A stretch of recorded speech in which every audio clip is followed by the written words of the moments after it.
WBGO's new president and CEO, up next on Carpe Diem.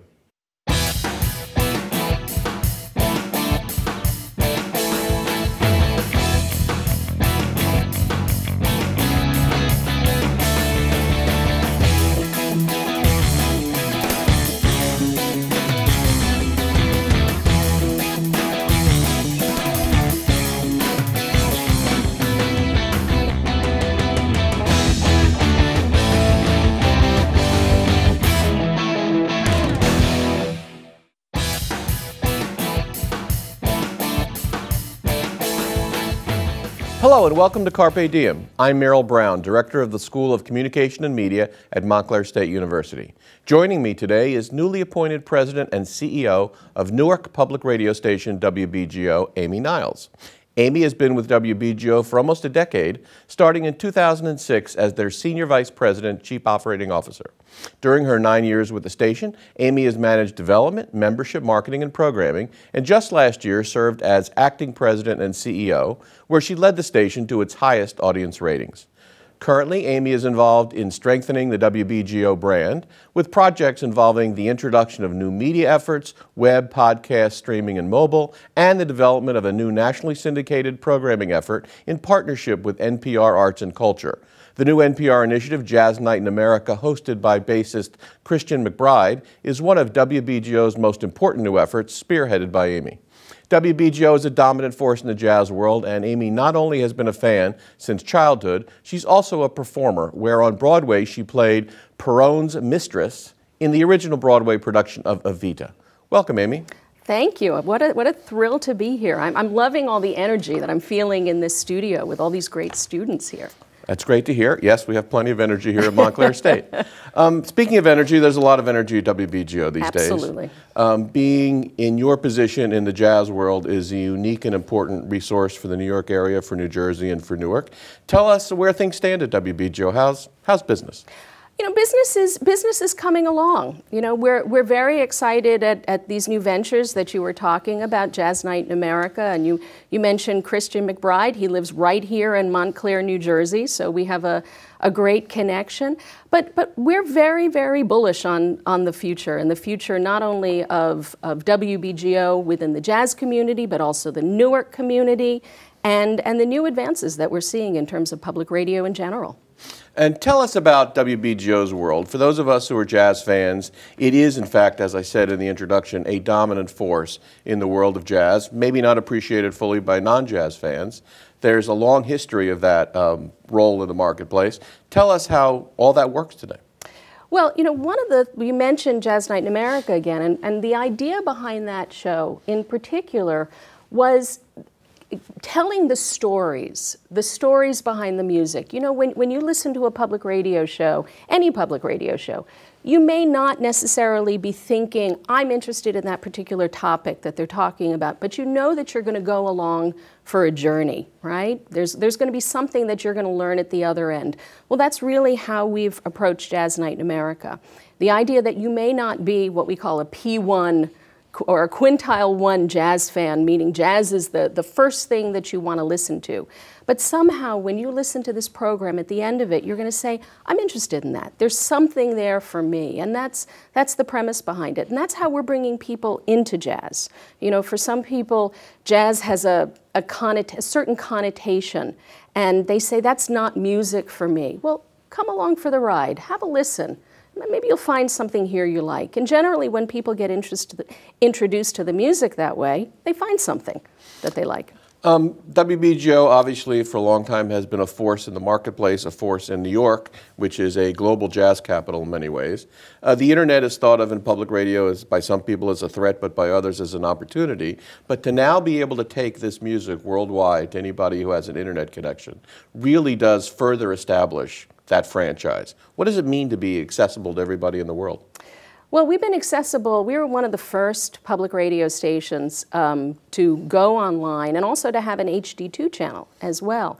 You know, I've always thought that the whole premise of public radio is about community. And so the idea that we can build a global jazz community is very exciting. You know, radio is, and public radio is about local community. And what we work towards is making the person, whether they're living and listening to us from Newark, New Jersey, or they're in the south of France listening to us, feel like they're a part of our local jazz community, even though that's global. And that's really what our objective is with this. And it also gives you an opportunity to break artists, as it were, that may be known in certain community, maybe from Newark, maybe from the New York region, but break them on a wider scale. What is that opportunity about? Well, we have one particular show, and we certainly do this on a regular basis. Having new music in our rotation is certainly very, very important. But we have one particular show called The Checkout. And The Checkout airs with us Tuesdays at 6:30 and then also Sunday nights at 11 p.m. And of course, that's Eastern time, because if you're listening to us somewhere else in the world, it depends on what time zone you're in. But the whole premise of The Checkout is what's new. So it may be a brand new artist, somebody who's just out of school or somebody who's just entering into the music, but it may be Sonny Rollins and what his newest CD is. So we're always looking to introduce what's new. What's very special about WBGO is we consider ourselves really curators. And so when you listen to WBGO and we're introducing you to a new artist, we're basically saying this is somebody worth your time. You should know about this particular artist. I remember when, one of the hottest artists right now is a man named Gregory Porter. And when we first played him, I remember Rhonda Hamilton, who does our midday show, she played one of his selections. I was up in my office. I came running downstairs. I had to know who this musician was. And now this was somebody who we had introduced on WBGO over 20 years before, when he was singing in an off-Broadway show. But all of a sudden, he came out in terms of, in his own in the jazz world. And we introduced him again for the first time on the air as a solo artist. And he's taken the jazz world by storm. A piece of the WBG opportunity obviously is international in its programming scope. We live in an extraordinary region, especially the Newark, New Jersey area, in terms of diversity, ethnic, regional, national, and so forth. How do you deal with different strains of jazz, trying to program to all those diverse interests?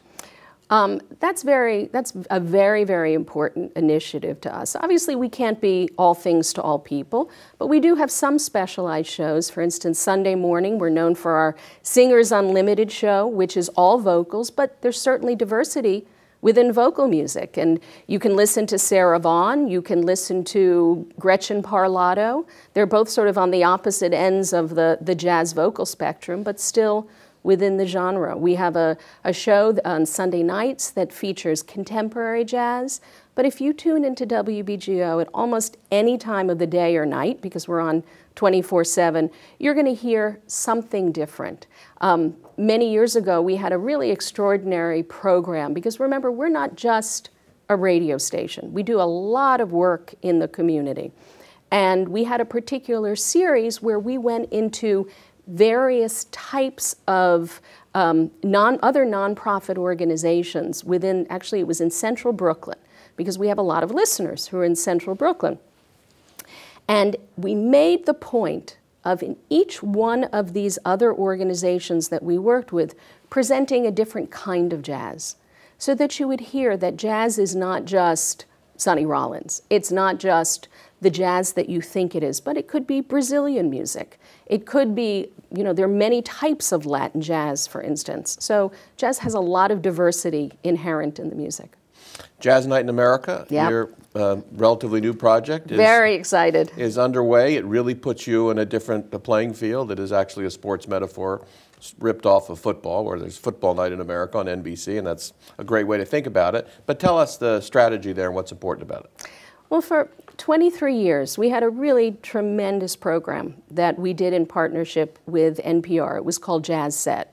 And the idea was bringing jazz performance to you, wherever you were. So if you were living in Newark and, wanted to know what was happening at the Newport Jazz Festival, for instance, we could bring that live performance. And after 23 years, we felt that it was time to rethink it a little bit, because audiences were asking for something else. And so we had a tremendous opportunity to develop this brand new show. It's not only in partnership with NPR Music, but it's also in partnership with Jazz at Lincoln Center.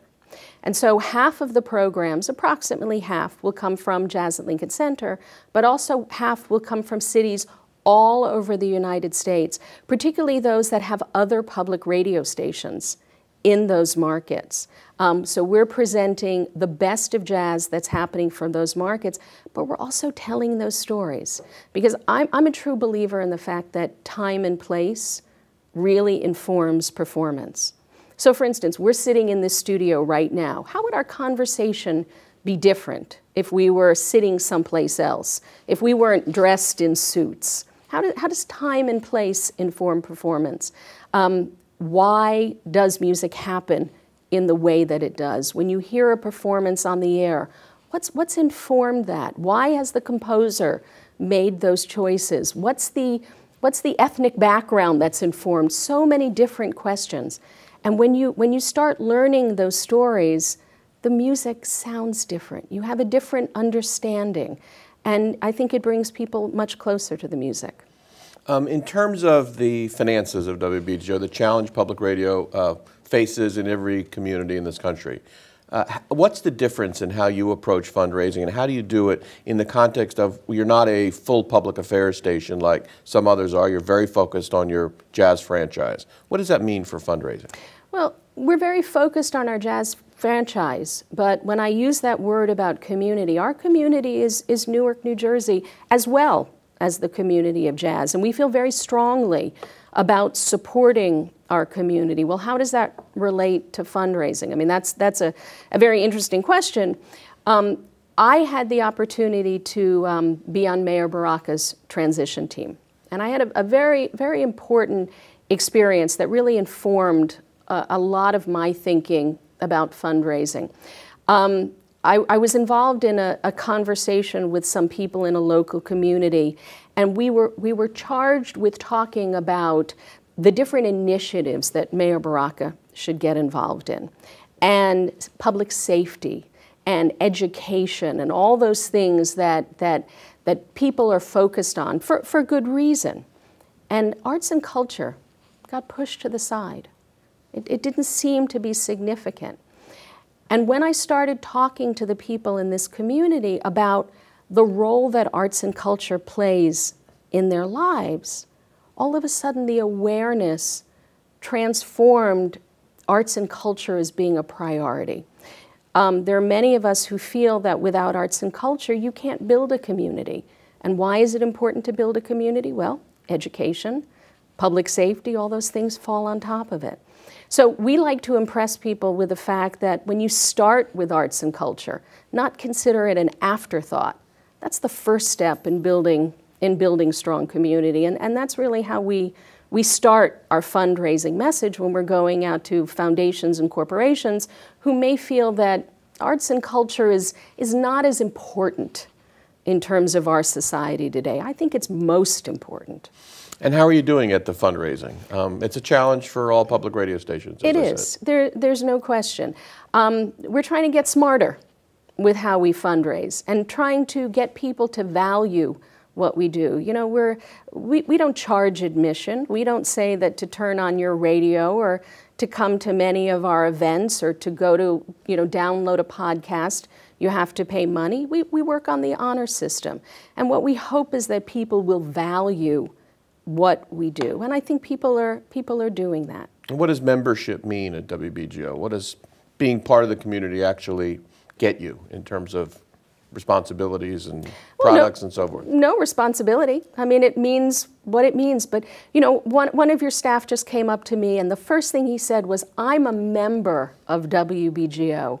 I think, we joke around that the music sounds so much better when you become a member of WBGO. It's not a heavy lift. You decide what it's worth to you, and that's what membership is. But it's a connection. And I think that what is going to distinguish us going forward is this sense of community. And I think our members feel that. I think that's very important. And you bring them together in lots of interesting ways. Absolutely. Trips and so forth. And I find all that very impressive. Elaborate on that a bit for us. Well, we have a travel and events department. We do all kinds of things, big trips like taking people to South Africa or going to the Newport Jazz Festival for a day. the number of relationships that have been forged on these trips is just wonderful, where you get to meet people just like you. Or last night we had a number of people meeting with the Dexter Gordon Society, getting to bond over the history of Dexter Gordon. Or, you know, there are people who just like to listen to the music and, you know, share that experience and feel that they're part of a virtual community, which I think is also very important for people. I know you are involved very much in National Public Radio, NPR, and trying to collaborate with them on a number of levels. We talked about that before. How do you assess the state of NPR, and what's your fit, not your personal fit necessarily, but how does WBGO fit in the larger world of NPR? I think that we're definitely a leader in terms of jazz and arts and culture. We've certainly proven that collaboration with NPR only makes us all stronger. It affords us wonderful opportunities. I'm very excited about the new changes that NPR is going with their new president. He has certainly put an emphasis on news talk as opposed to arts and culture, but I think we will find that happy medium of making sure that arts and culture survives and thrives within NPR culture. People get the vernacular, if you will, NPR, its structure, its stations, how it all works, confused all the time. I mean, you are a proxy for NPR in many people's minds. Elaborate on how all that works and the basic structure of public radio. I like to think of NPR as really a syndicator of programming. I mean, if you want to just cut to the chase and make it simple. You know, NPR is really the sort of the glue that holds a lot of public radio stations together. But we all operate independently. There are public radio stations who are not NPR affiliates, as it were. They're still public radio stations in their own right. We have certain projects that we work on with NPR as stations. But it's really it's not a governing board by any stretch of the imagination, but it's sort of like Big Daddy, as it were, within public radio stations. But we're all uniquely owned and operated individually. We're licensees of universities, we're licensees of our local communities. So let's talk about that local community a little bit. You started to talk about the mayoral transition and your role in it. I know you are very committed to Newark in any number of ways, including the fact that you live there now, which is exciting for the men and women of Newark and hopefully for you. But what does Newark mean in the context of WBGO's future? Newark is going to play a very important role in our future. There's no question. I mean, one of the things that I learned, and I learned so much being a part of this group with this transition team, you know, what's the perception of Newark? It really saddens me. During the election, when I was listening to another radio station, a commercial radio station, and the newscaster came on and said, "Reporting live from crime-riddled Newark, New Jersey." And so I made a point of looking at the crime statistics for that day. I think there was a larger incidence of crime that was happening in Basking Ridge, New Jersey, than there was happening in Newark, New Jersey. And I think it's the easy default to immediately call Newark crime-riddled. We forget about the exciting things that are happening in Newark. And so WBGO has taken the initiative of developing a community arts calendar. And so what we're going to be doing, and we've already started this, and you're going to be hearing this on the air 6 times a day, and it's going to be on our website, we're going to give the opportunity for the arts organizations within Newark to have a voice, to have a collective place, to really be able to communicate to the hundreds of thousands of people who listen to us every single week about the exciting things that are happening within this community. It could be a macrame class that's happening, or it could be Aretha Franklin performing at NJPAC. It doesn't matter. But to be able to communicate the riches and the wealth of arts and culture that's happening in our community is a very, very important role that WBGO is playing. Many things are happening within the news, there's no question. When we report on them, we're not reporting on them as an outsider. We're reporting on them as an insider, with the insider's perspective, not for sensationalism, but how it affects our community. And that's our role. That's what's very important to us. And you also have a certain news and public affairs strategy that's part of that role as well. We here at Montclair State work with you in any number of ways to try to expand your role in the New Jersey information ecosystem. Yep. Tell us how you approach news these days and what news might look like in the future in the WBGO world of both web and radio. Right. Well, you know, news is something that's very important to us as well, because I think that it gives us time and place. And I love when people talk about how much they love to listen to our news, no matter where they are in the world, because it really makes them feel like we're grounded within a community, which is also very important to us. One of the shows that we're very proud of is a show called Newark Today. And the mayor is a frequent guest on that. He is not the guest host. It's up to us who is going to be put on that show every single month. And we try to bring out the issues. It's a call-in show, so that the community, whether it's the community of Newark or anywhere in the world who wants to be a part of it, gets the opportunity to call in and get to the heart with whoever our guest is of what the issues are that are happening within the community of Newark, New Jersey. And how do you approach news on the internet, which is also obviously by definition global? Right. Well, the internet gives us, you know, a multi-platform strategy, which is also very important. There's no question about that. First and foremost, it's going to be the news of Newark, New Jersey, and that is relevant. But relevant, again, is the important word in that equation, because we know that people are listening to us from all over the world. And when we present the news, we want to make sure that even when we're presenting the news in Newark, New Jersey, that it feels relevant, whether you're listening in Manhattan or you're listening in Peoria or the south of France. Let's talk about you for a minute or two if we can. We mentioned in the intro that you're a former Broadway performer. Yes. How does that and your career evolution influence your approach to running WBGO? Well, I think I have perspective. I mean, having been on both sides of the mic, you know, I spent a number of years in radio hosting a show, made my living as a Broadway actress and a television actress and a voiceover actress for many years. I have perspective. I've been a producer. I know how long 30 seconds is. And, you know, I think I have a perspective of what the sound is. And I think that informs a lot of the way that I approach things. I know what it's like to be talent, and I know what it's like to be the boss. And will you be talent again at any point, or do you consider yourself talent today in the fundraising mode? Well, when I leave you today, I will be on the air. Today is day one of our shortened fund drive, because we are absolutely determined to make this the shortest fund drive in WBGO history, and with the help of people, we will succeed. There is no question. But I'll be on the air today from 2 to 6:30, and then again tomorrow. So. And in terms of your own taste in music, obviously you have Broadway in your background and in your genes. Yeah. And Broadway scores are meaningful to you, no doubt. No doubt. Where do your tastes lie these days, and where jazz is? Well, you know, I came to this music from the American Songbook. So, you know, vocal music was the first thing that I learned about. That was my introduction to this music. But, you know, I've certainly expanded my horizons, and I have favorites. You know, look, if it was up to me, the only song we'd ever play was Blue Skies.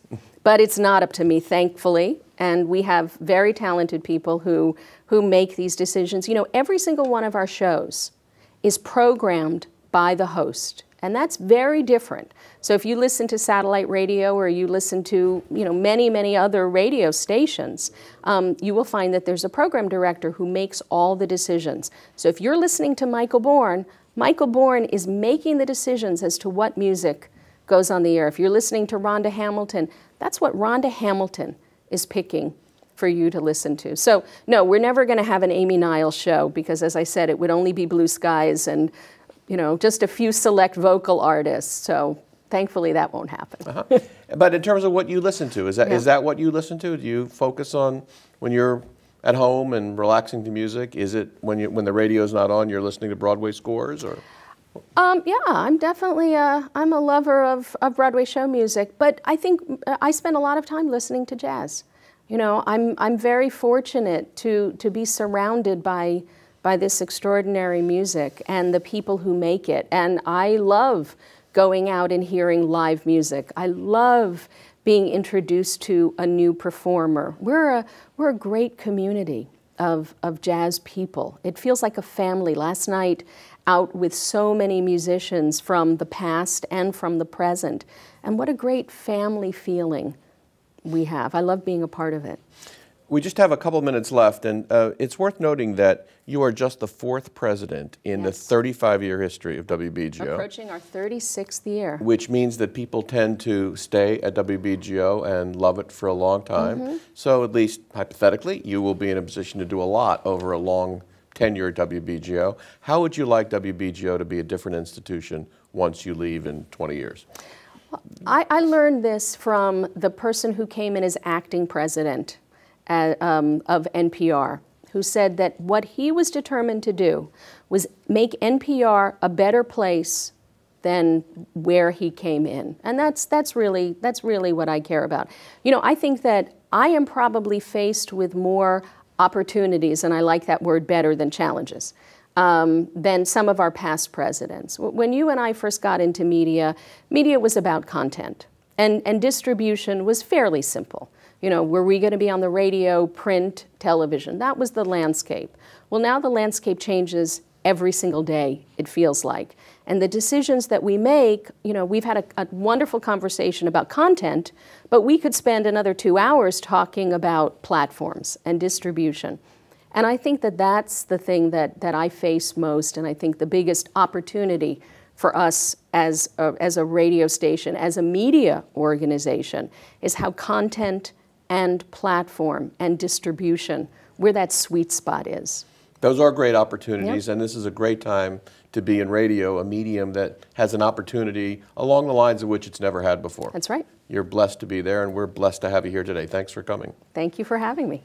If you would like more information about Amy Niles, about WBGO, or about any other episode of Carpe Diem, you can write us at the email address on your screen, carpediem@mail.montclair.edu, or call us at 973-655-5158. For Montclair State University and for Carpe Diem, I'm Merrill Brown. Thanks for watching.